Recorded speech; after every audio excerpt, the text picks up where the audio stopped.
Let's go.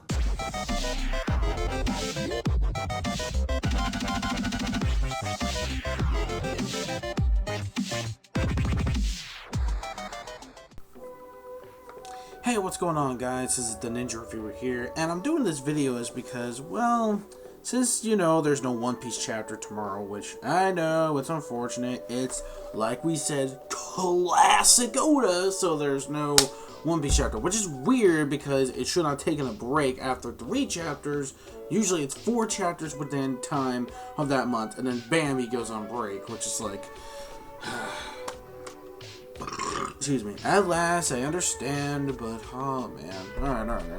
So, when it comes to this video, it's basically going to be a review of the recent One Piece episode. Now, I know this episode came out about Saturday, but since there's no One Piece episode this week, I might as well just, you know, talk about it. So, very quick, not like the most longest review out there, but this is a very, very, very important episode. Now, keep in mind, since you guys will probably be anime viewers only, probably watching this, then you're pretty much not going to know why this part of the story leads to an important event. But you'll find out why pretty much in the next episode, which is odd because the title of the next episode kind of freaking reveals a spoiler on what the answer is going to be. But if you don't watch the previews, I still won't spoil it regardless. So anyways, this episode of One Piece. Now, while this episode left a great impact, and I really enjoyed it for what it was, because it was such a huge event going on, which technically, when it comes to the main, well, of course, the ending was the biggest shocker of all when it comes to the actual, importance of this certain decision that Monkey D has to do.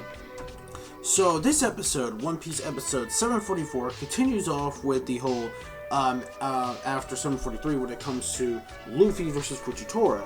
Hadouken pretty much grabs Luffy because what we see in the background is the amount of huge, and I mean like, yeah, it was so huge. Like the debris of Fujitora lifting up all of the fucking debris, all of that garbage from the fucking Dressrosa, the rubble, the fucking rubble, man. Yo, oh my god. I remember in the manga when I first read that, I'm like, holy shit. Especially that very end scene of the episode 743. Where it looks like he kind of pulled a Dio Brando with fucking Zoroardo. And I'm like, yo, it stop it. Yo, oh my god. Yo, this is why I like Fujitora. Fujitora is a beastly emerald. Now, if he's beastly, oh man, I really cannot wait to see what GREENBULL's abilities are going to be. But regardless, that's probably not till way later down the line. But for now, let's just focus on this episode. So pretty much we see all this massive debris that's about to go after, that's going to crush and destroy every single ship that Olympus has, which is pretty much the whole Santa Maria, which is this big fucking fleet, man, and it's a gigantic fucking fleet, and there's a whole bunch of ships following behind that in the fucking mist. I'm like, oh my god, like, yo, like this dude must have like did some alliance shit with other people, thinking, alright, you know what, I met these dudes from the Coliseum, they're mad cool, you know what, I'm teaming with these motherfuckers today. And I think that's exactly what happened. But regardless though, before we get to that, we see like all that's pretty much around them, and Fujitora was about to pretty much lay it down on Luffy. Now, when that happens, apparently the citizens of Dressrosa come about, and they're chasing after Monkey D, and they're chasing him because, well, you know, they're saying all this stuff like, oh, hey, you bastard, give us back, you know, Rebecca, and all this other jazz. But they're trying to play it and pretend it off that they pretty much want him dead. Like, alright, you know what, let's just get him right now. We don't need you, Marine Admiral. Like, we don't need you. We are the citizens of Dressrosa. We can handle this themselves. And I'm like, oh, really? You can handle this yourself when you got a captain that knows motherfucking Bushuka no Haki that can pretty much wipe you guys all out like in an instant. So, but in the end, it was pretty much an act of kindness as their sort of way to actually say thank you, but in a way, because if you think about it, you know how the reality goes, they're just ordinary citizens, they're pirates, they're pretty much separated from this world of the balance of the universe and shit. That's pretty much how this works. So, anyways, when it comes to that, we see the citizens, they're all pretty much doing their way of thinking, and they pretty much already know the whole situation with Rebecca's father, with Krios. Most of the people of the town already knew that. They pretty much just hit it, so that way, you know, they could feel that everybody else could be happy, or Rebecca could be happy with it. So, because it was Krios' decision in the first place. He didn't want nobody knowing that he was some kind of, like, killer before he was raised just to be a gladiator warrior of the Colosseum, and then, of course, had feelings for a woman. So, anyways, right after that, though, I will say this, though. The pacing, my god, it was slow. That's my only issue with the episode. It was great. I really did like, even though I say fuck the citizens of Dressrosa, because I don't care for citizens of Dressrosa. I don't care for the citizens. But I will say this, though. It was pretty touching that, it was pretty nice that we do get to see their little leagues of signing out to actually saying farewell to the heroes. So I'll give them props where props are due, because at least at this certain time, the citizens were not annoying, while before they were just annoying pieces of shit. Here, at least it had some kind of monument, like a movement. So I like that, and it inspired, like Luffy pretty much inspired, the West of Dressrosa, to actually really, appreciate Luffy's help. Even though in reality, he's a pirate, but still, you pretty much get the gist of it. So, anyways, I will say, when it comes to the pacing, and when I mean the pacing, the debris, my god, it was floating with the same reused animation for so many fucking scenes. It wasn't even funny. Though I really did like Zoro's scene animated a bit, where Zoro was like, yeah, alright Luffy, alright, you had your turn, now I want to go after Fujitora. And Bart's like, yo man, chill. Luffy already had his chance for Fujitora. I mean, I don't know what you could do against him, but, yeah. And of course, Zoro, ain't running away either. Zoro's like, yeah, you know what, I trained for this moment. You know what, he's right. I want to take my chance too. Like, he's really pumped up, but of course, that moment doesn't really happen. So, I will say the only issue I had with it was the pacing was slow. The debris was hanging for so freaking long, and it was like, it was huge, and I really liked it. It was impressive because of how fucking huge it was of debris that can easily destroy any fucking ships around that area. The point was, it was just very slow, just getting there and reusing the same fucking scenes of the goddamn debris, just like, and it's like, oh my god. And then, of course, the citizens, they had to slow it down even more. And they were even running in slow motion. And I'm like, oh, they're really going to do this. They're really going to do this. That's my only issue with the episode. The pacing could have been a lot better, though. But other than that, it was still awesome. It was still a great episode, regardless. My only issue, again, was just the pacing. And then, of course, we get to the very end of the episode, where apparently Bartolomeo and the rest of the gang are pretty much explaining how, their pirates, how their group of pirates work, and etc. And they're counting all the total of the actual men and total of this entire fleet of pirates. And I will mind you, the number, and I quote this, is 5,600. 5,600 pirates leading. I mean, okay, like, oh, by the way, I forgot something too. I really like how the ball debris looked like a big-ass Death Star from, like, fucking Star Wars and shit, because in the manga, it didn't really look like that. But in the anime, the way it's colored and stuff, kind of reminds me of the Death Star shit from fucking Star Wars. And when I saw that, I was like, yo! I mean, that was cool. Again, that was cool, but again, the pacing, again, was my only issue with the episode. I know I bitched about it a lot, but fuck it, the pacing was the only problem I had with the episode.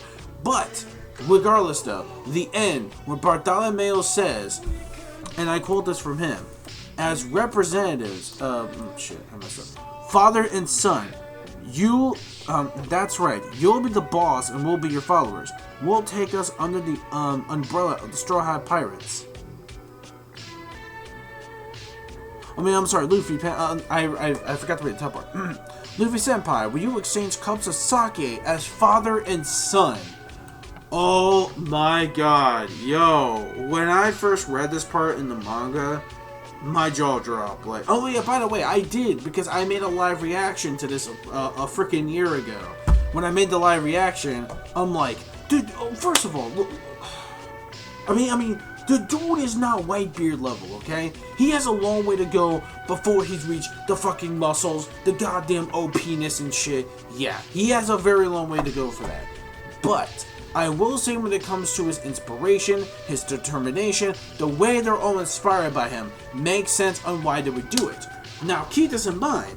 There is no way in hell that Luffy can carry all of those ships way into the New World. What is he gonna do, like attach a fucking rope all the way to like their ships and like drag it on over? No, that's a retarded idea. So it would be kind of just like really odd to notice like all those ships just all lining up, following Luffy. You know how much of a scene of a ruckus that would cause like throughout the entire ways of going to the New World? But there is a very smart opportunity with this. And the reason why is because the island that they're, the islands that they're probably going to go, like, you know, after this are probably Yonko territory. So you gotta wonder, this will actually be a pretty smart call if, how about what happens is that, we're on the Yonko island, they got like a whole bunch of strong dudes and women there, and what happens is that, it's very tight security, it's very tight, protected of an island.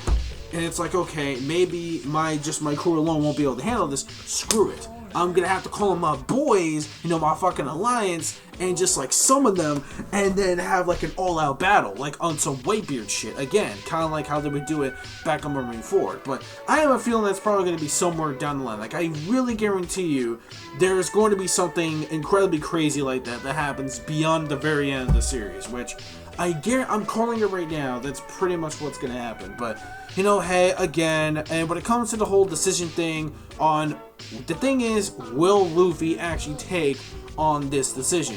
And if that's the case, what will this affect the future of the story of One Piece? And again, for you anime viewers only, I'm not going to spoil on exactly what the decision is if you have not seen the preview for the next episode, because the next preview of the episode pretty much not only shows like what will happen, sort of, kind of, but also the title of the episode alone pretty much gives it away on what's actually going to happen.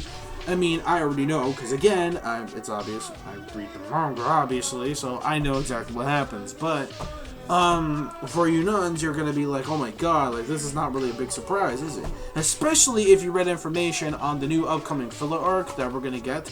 Speaking of which, yes, I know, it sucks. We're getting a filler right after this, but you know what? I don't mind this, because if that's the case, if this is actually a pretty good filler, which, by the way, this filler does look pretty promising. I'm not gonna lie, the way the filler is, and it kind of looks like it might tie in something with Film Gold, even though we are going to get a separate special of Film Gold. So it's like we're getting two awesomeness of Film Gold. We're getting this like little mini filler, I'm guessing leading up to where the movie's pretty much going to premiere. So maybe like 4, 5, 6 episodes in, and then finally, later down the line in the midst of July, we'll finally head towards to Zawo, because there's already concept art already for the next arc for Zawo. So there's already concept art of that, so you can go check that out. So yeah, that's pretty much it on that. Overall, that's pretty much it for this episode. Again, it was a very great episode. I like the awesomeness of the debris that Fujitora pretty much laid upon like a big-ass fucking Death Star and shit.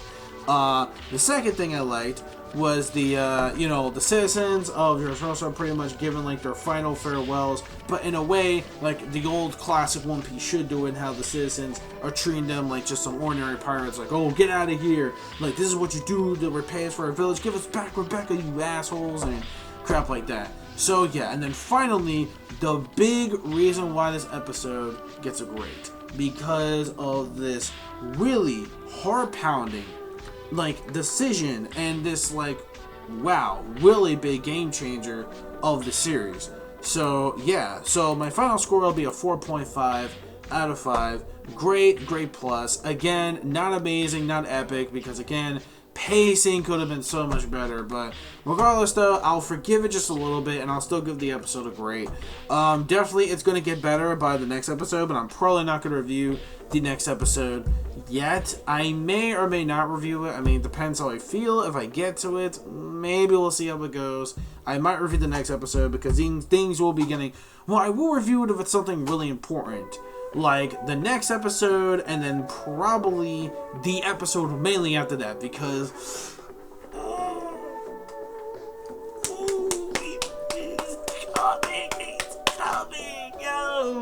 and not only that, if you've seen motherfucking information on Film Gold, then oh man, you know who I'm talking about. So definitely, I'm really pumped to see that episode, mainly the most. And then of course we get the filler after that. So we got 2 more episodes, and then we are finally done with Dressrosa. So that's a huge plus. So again, that's it. I'm signing out. Thank you so much, guys, for watching this video, and immense to make up for no One Piece episode. No One Piece chapter this week. But next week, though, we will be getting a new One Piece chapter 829. So look forward to my review / live reaction. And that's it. This is the Ninja Reviewer signing out. Peace, soul, love, chicken grease, and the sky. The sky is the limit, just like God Enderu up there says is One Piece, baby. Alright, that's it. I'm setting out, and maybe I'll review the next episode, maybe not. Okay, it is really important as well, so we'll see. So until then, that's pretty much it. So yeah.